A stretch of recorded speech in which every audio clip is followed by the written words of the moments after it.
Hi guys, nanion pag prito ug bangus guys. So dapat hayang siya, hayang siya parang dili pisik guys. So lang siya parang dili gid siya pisik. So ipauna ang yahan alikod guys. Dili ipatulog. So lang pagluto ug bangus guys. So baluhin na nato siya guys.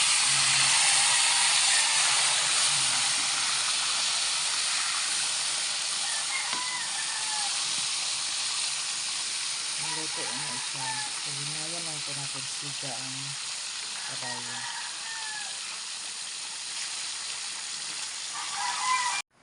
Guys, luto ng bangus guys. So inaniun na pagluto guys. Thank you for watching. Like and share. Thank you, thank you.